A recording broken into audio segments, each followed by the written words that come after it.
ते मौसमला चाल घालू पत्रिकेला माहिती. या ठिकाणी जे पाठीमागं गेटवर जी मंडळी उभी आहे कृपया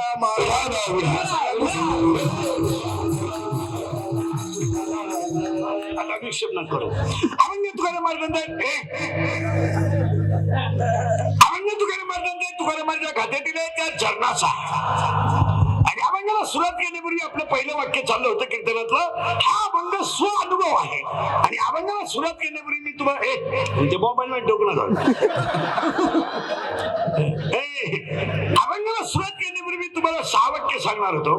एक, संसारातला अनुभव कुणाला सांगायचा नाही आणि परमार्थातलं सांगितल्याशिवाय राहायचा नाही. एक. दुसरं वाक्य, संसारातला अनुभव मर्यादित आहे आणि परमार्थातला अनुभव विश्वव्यापक आहे. तिसरं वाक्य, संसार हा अपूर्णांक आहे आणि परमार्थ हा पूर्णांक आहे. संसार ही इनकम्प्लीट क्रिया आहे. It is a chain, it is a cycle and it is a generation continuity. It has a gap system. ते चालू राहणार आहे. पुढचं वाक्य, 3 वाक्य झाले. 4थं वाक्य, संसार किती करा, संसार किती करा दुःख आहे, परमार्थ कसाही करा आनंद आहे. आणि 5वं वाक्य, पाप बरोबर संसार आणि पुण्य बरोबर परमार्थ. आज कीर्तनाला घेतलेला अभंग तुकोबारायांचे. कोण? तुकाराम महाराज. जगाच्या इतिहासात मारुनीनंतर समाधी नाही, तुकोबारायानंतर वैकुंठ गमन नाही आणि शिवाजी महाराजांनंतर छत्रपती नाही.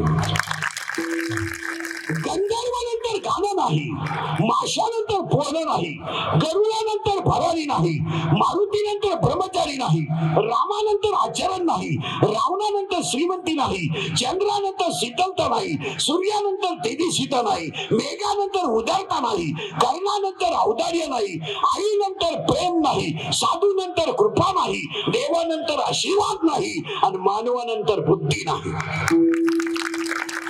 जेवढं ध्यानात राहील तेवढं ध्यानात ठेवा. राहिलंच कोण ध्यानात. चला, जगाच्या इतिहासात माऊलीनंतर समाधी नाही. पुन्हा 4 वाक्य ऐका. जंगलामध्ये आहे, जंगलामध्ये सगळे प्राणी आहेत, सगळे हरणांचे कळप आहेत, पण सगळे हरणांच्या नाभीत कस्तुरी नाही. हरणांचे कळप आहेत पण सगळे हरणांच्या नाभीत कस्तुरी नाही. सगळे हत्तींचे कळप आहेत पण सगळे हत्तींच्या मस्तकात मोती नाही. सगळे गायांचे कळप आहेत पण गाया कपिला नाहीत. सगळे कपिला गाय आहेत पण कामधेनू नाही. आणि सगळे जंगलात झाड आहेत पण कल्पतरू नाही. सगळेच माणसं आहेत पण शिवाजी महाराजांसारखे शूर नाही. आणि देव एक गोष्ट एकाला देतो, पुन्हा त्याला चॅलेंज नाही. लोक म्हणतात मला वारंवार तेच मिळावं. नाही नाही, ज्याला तब्येत जास्त देतो त्याला बुद्धी कमी देतो. देवाचं असं वैशिष्ट्य आहे, ज्याला तब्येत जास्त देतो त्याला बुद्धी कमी देतो. काहींना बुद्धी इतकी देतो तब्येत कमी देतो. काहींना बायको देखणी देतो तर गडी कुरूप देतो. गडी कुरूप देतो तर तुम्ही मला जोडप सारखं दाखवा. नाही, देवाचा असं नियम आहे, ज्याला बोलण्याची ताकद देतो त्याला शारीरिक ताकद देतो. जगामध्ये महाराज बसलेली माणसं नीट ऐका, विशेषतः माईक वर बोलणारी माणसं ऐका. तुम्ही आतापर्यंत कितीही भाषण ऐका,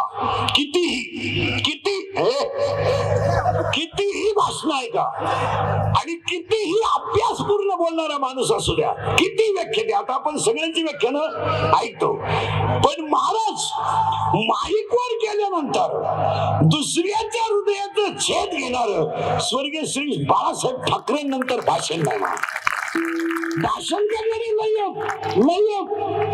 लोक उठून जाईपर्यंत भाषण आहे. लोक उठून गेले तरी अजून 2 मिनिटात आवडतो अशी नाही. पण वाक्चातुर्य हा गुण फक्त कोणाला होता? नाही, ते पुन्हा नाही. ते असं देवाचं कान एकदाच असतं, पुन्हा नाही. ज्याला तब्येत मोकार त्याला बुद्धी कमी, ज्याला इस्टेट मोकार त्याला रोग लई. बंगल्याच्या कडेला भिकारी झोपत आहे, कुत्र्याची कळवण झाली तर उठाना. आणि बंगल्यावाल्यानं नुसती मांजरानं उडी मारली, उठला बॉ, उघडा बम भोपळा, संडासात बॅटरी लावीन, बाथरूम मध्ये बॅटरी लावीन. त्याची सावली पाहून माग सरकतो, मेला. देव असंच देतो महाराज. बंगल्यावाल्याच्या गेट पुढे भिकारी गेला आणि बंगल्यावाल्यानंतर सांगले बाहेर निघ. जर गेट मध्ये दिसलं तर टंगड्या तोडीन. तो भिकारी म्हणला मी असाच होतो, तू तरी टंगड्या तोडीतो पण मी पोत्यात घालून भिकारी आणत होतो.